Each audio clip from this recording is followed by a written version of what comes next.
Elle est douce la grâce de l'Esprit Saint, et infinie la bonté du Seigneur. Nous ne pouvons le décrire avec des mots. L'âme tend vers lui, insatiable, envahie par son amour.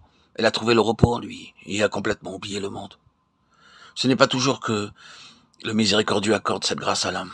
Souvent, il donne l'amour à l'égard du monde entier. C'est alors que l'âme pleure pour lui et implore le Tout-Puissant qu'il répande sa grâce sur toute âme et lui pardonne dans sa pitié.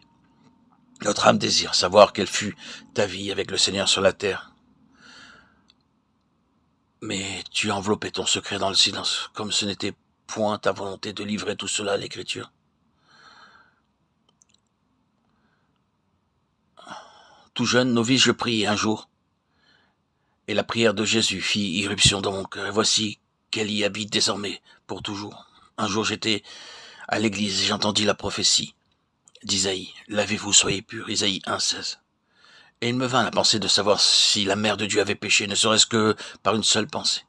Et voici que pendant que je priais, une voix disait distinctement en moi, la mère de Dieu n'a jamais péché, pas même par une pensée. Ainsi l'Esprit Saint rendait témoignage dans mon cœur de sa pureté.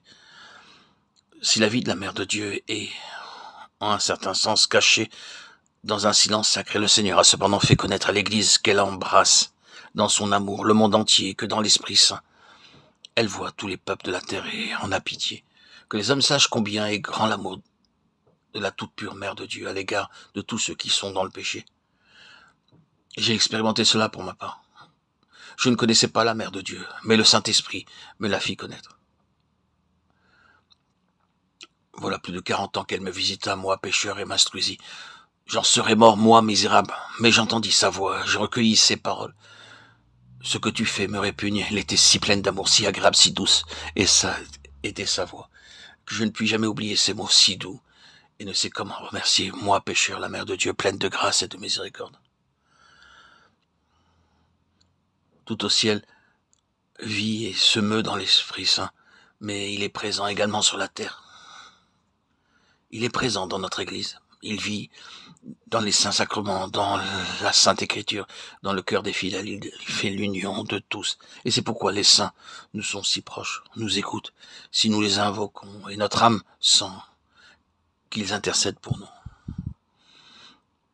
Les saints vivent dans un autre monde, et là, voient la gloire de Dieu. Mais ils voient aussi, dans le même esprit, toute notre vie et nos actions. Ils savent nos souffrances et écoutent nos ferventes prières.